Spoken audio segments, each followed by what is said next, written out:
You know that feeling when you finally get your life together and the universe goes, "Aw, that's adorable. Bless your little heart."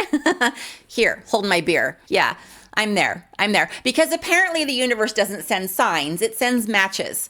Burn it down, start over, and call it growth. Here's a hot tip. Getting your shit together just unlocks a harder level of adulthood. I thought surviving the hard stuff meant peace, but it turns out it just means you're now qualified for more chaos. Nobody told me that being resilient just means life's going to keep testing that theory.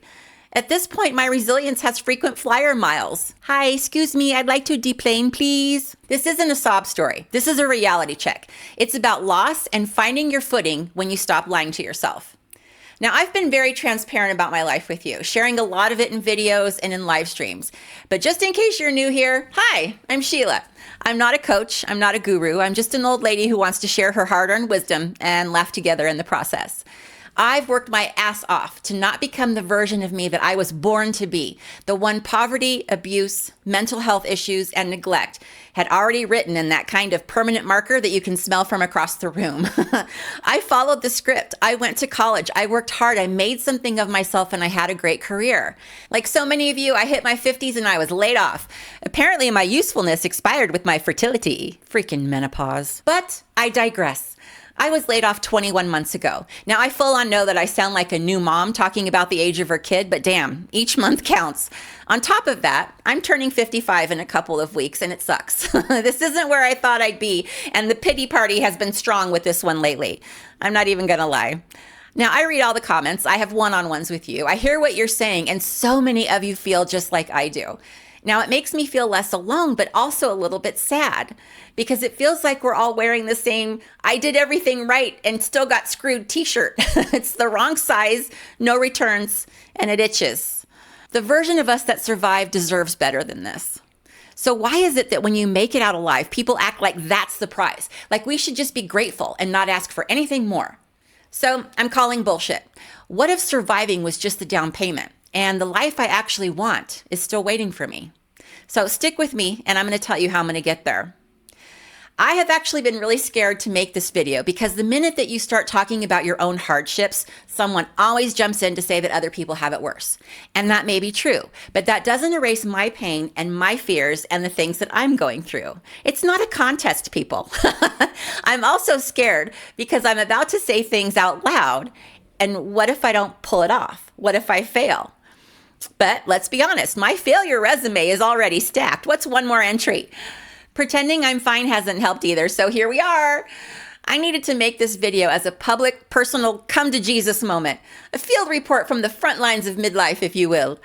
I know how it looks. I know I'm lucky to have what I have. I've got a roof over my head. I've got an amazing, sexy smoke show of a husband that loves me more than I deserve. I've got a potato over here with 4 legs who snores like a chainsaw. But you know what? I earned it all.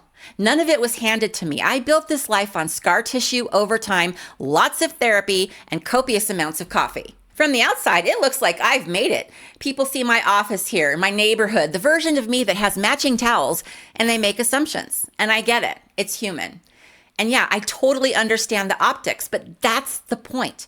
I'm not here to perform struggle. I'm here to show you what survival actually looks like when you did everything right and it still falls apart. I'm on an edge right now. I have been flailing for months. Well, I guess I should say I've been flailing for 21 months.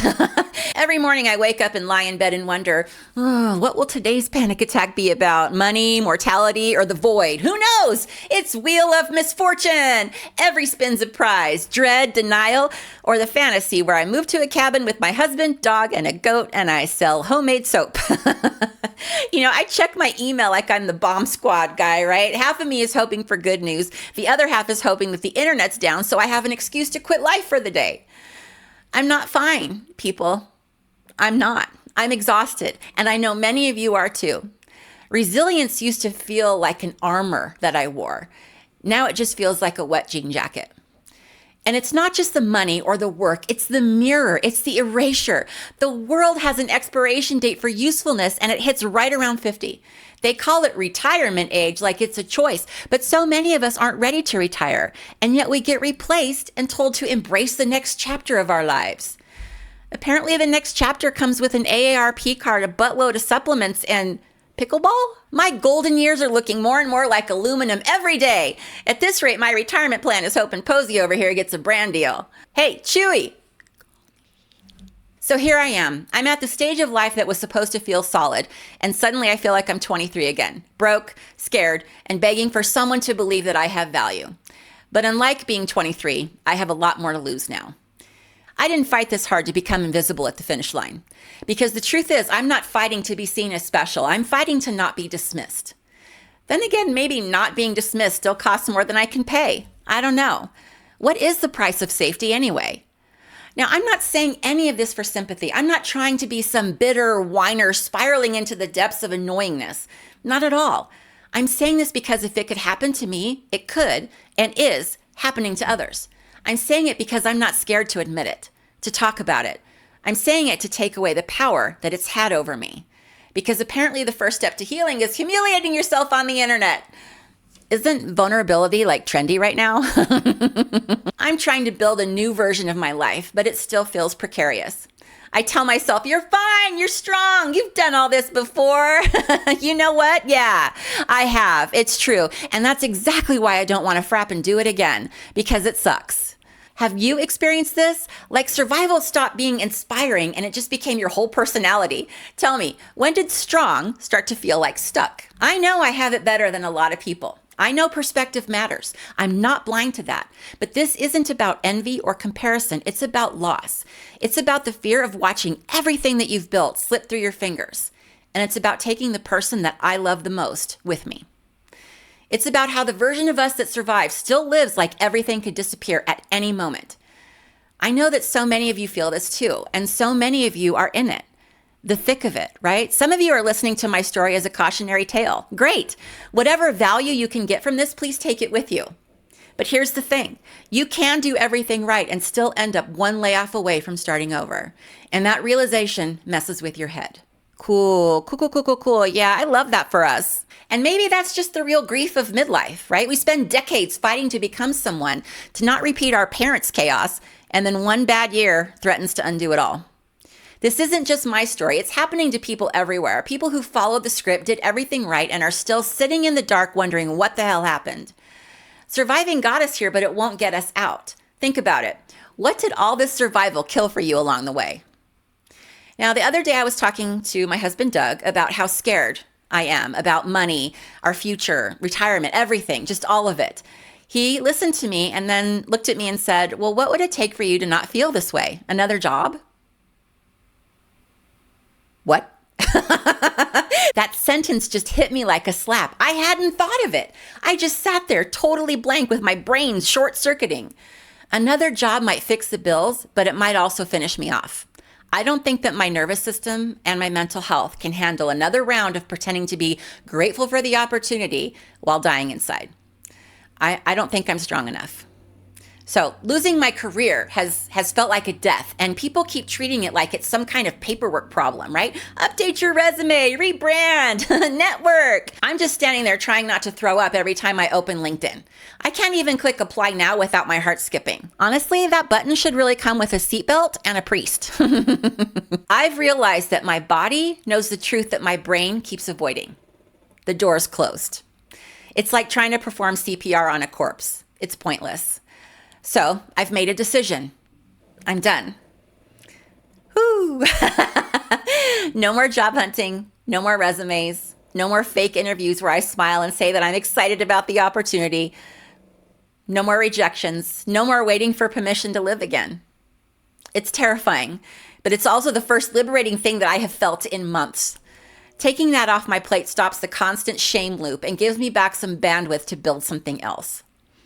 I can't get my old life back. It's gone. The career, the structure, the illusion that hard work meant safety, all of it. This isn't just a rough patch. It's over.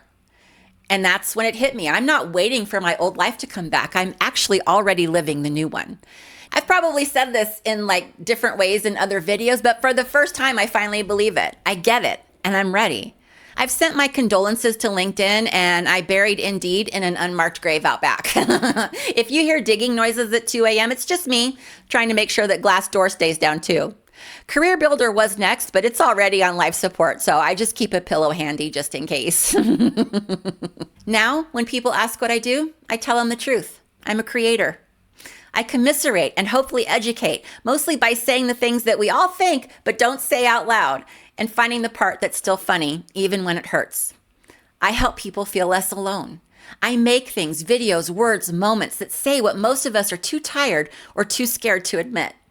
I take the mess and I turn it into something useful, something that helps someone else breathe for a second.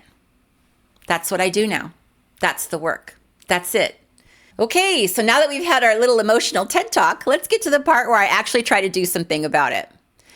So I've set some goals and I'm putting them out here for everyone to see. So my goals are not revolutionary. They're totally basic, but I've spent the last almost 2 years waddling through life completely anchorless. Now I have a purpose.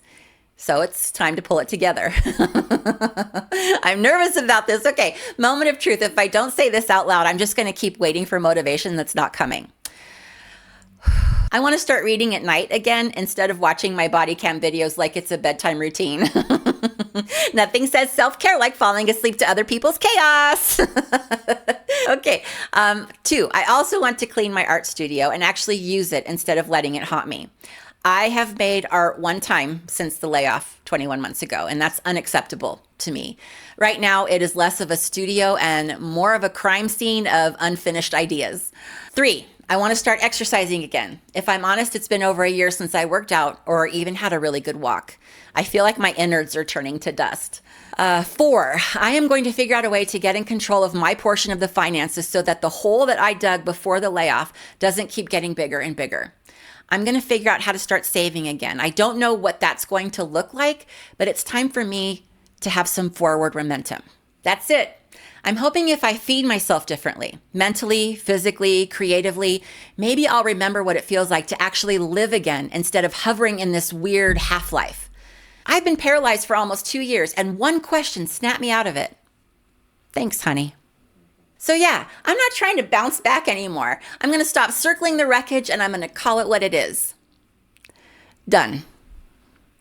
And if the universe is taking requests, I'd like that this next chapter to come with fewer negative plot twists, please. The version of me that fought to survive can't carry this part of my life any further, not one more inch.